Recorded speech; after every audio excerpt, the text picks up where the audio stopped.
नमस्कार दोस्तों, आप देख रहे हैं HW न्यूज और मेरा नाम है सोनू कनौजिया।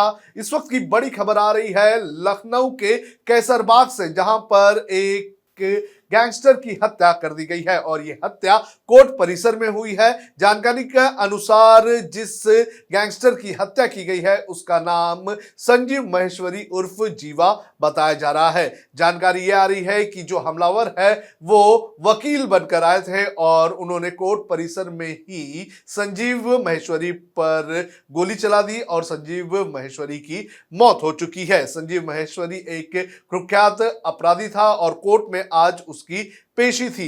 इस घटना के बाद एक बार फिर से उत्तर प्रदेश के लॉ एंड ऑर्डर पर सवाल उठने लगे हैं। इस घटना में संजीव महेश्वरी की मौत हो चुकी है, लेकिन 4 लोगों के घायल होने की खबर भी आ रही है, जिसमें एक बच्ची और पुलिसकर्मी भी बताए जा रहे हैं। आपको बता दें कि कुछ दिनों पहले पुलिस की सुरक्षा में अतीक अहमद की हत्या कर दी गई थी और आज संजीव महेश्वरी की हत्या कर दी गई है। इस पूरी घटना के बाद जो उत्तर प्रदेश के समाजवादी पार्टी के मुखिया हैं अखिलेश यादव, उन्होंने उत्तर प्रदेश पुलिस पर सवाल उठाया है और उत्तर प्रदेश की सुरक्षा व्यवस्था पर सवाल उठाया है।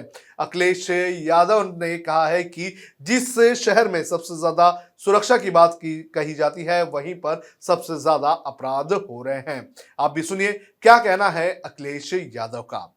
10 साल 15 साल 20 साल पुरानी कहानियां, जब हम राजनीति में नहीं थे तब की कहानियां सुनाते हैं ये लोग कि लॉ एंड ऑर्डर क्या था, लॉ एंड ऑर्डर ये था।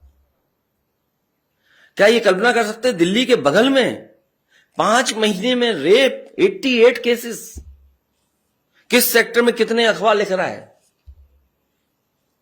क्या लखनऊ में सीसीटीवी पर नहीं डेली मिलती घटनाएं आपको? पुलिस कस्टडी में लोगों की जान जाना, पुलिस सिक्योरिटी के बीच में पुलिस की जान जाना, कचहरी में जान जाना, थाने में जान जाना, कोर्ट में जान जाना। या तो सरकार हो सकता है जानबूझ करके खुली छूट दी हो कि जाओ जिसको जहां मारना है मार लो। ये आज के समय पे ये लोकतंत्र है, ये डेमोक्रेसी है, लॉ चलेगा ऐसे, कानून चलेगा ऐसे। सवाल ये नहीं है कि कौन मर रहा है, सवाल ये है कि किस स्थान पे मारा जा रहा है। जो सबसे ज्यादा सिक्योरिटी एरिया है वहां मारा जा रहा है।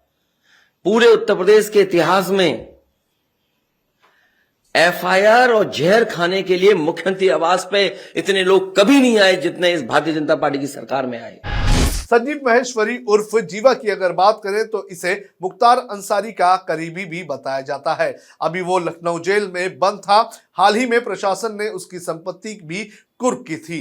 जीवा मुजफ्फरनगर का एक कुख्यात बदमाश था। शुरुआती दिनों में वो एक दवाखाने में कंपाउंडर की नौकरी करता था, लेकिन बाद में उसने उसी दवाखाने के जो मालिक है उसे अगवा कर लिया था। इस घटना के बाद उसने 90 के दशक में कोलकाता के एक बड़े कारोबारी के बेटे का अपहरण कर दिया था और फिरौती में 2 करोड़ रुपए मांगा था। इसके बाद वो हरिद्वार के नाजिम गैंग से जुड़ा, फिर सत्येंद्र बनराला के साथ भी वो जुड़ गया, लेकिन उसे एक गैंग बनानी थी और इस गैंग बनाने के लिए वो लगातार काम कर रहा था। जीवा का नाम 10 फरवरी 1997 को हुई भाजपा के कद्दावर नेता ब्रह्मदत्त द्विवेदी के हत्या में भी सामने आया था। इस केस में जीवा को उम्र कैद की सजा सुनाई गई है। इसके कुछ दिन बाद मुन्ना बजरंगी गैंग में ये शामिल हो गया और इसी वक्त उसका संपर्क मुख्तार अंसारी से हुआ था। कहते हैं कि मुख्तार अंसारी को अत्याधुनिक हथियारों का शौक था, तो जीवा के पास अत्याधुनिक हथियारों को जुटाने का एक नेटवर्क था। इसी कारण उसे अंसारी का पूरी तरह से सपोर्ट मिला और फिर संजीव जीवा का नाम कृष्णानंद राय हत्याकांड में भी आया था।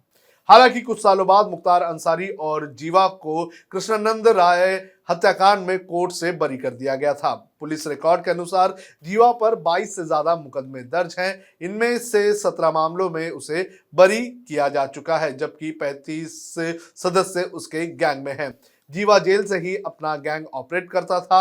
उस पर 2017 में कारोबारी अमित दीक्षित उर्फ गोल्डी की हत्या का आरोप भी है। इसमें जांच के बाद अदालत ने जीवा समेत 4 आरोपियों को उम्र कैद की सजा सुनाई थी। तो ये संजीव जीवा की जानकारी थी, लेकिन जिस तरह से ये हत्याकांड हुआ है इसने एक बार फिर से उत्तर प्रदेश के लॉ एंड ऑर्डर पर सवाल उठा दिए हैं।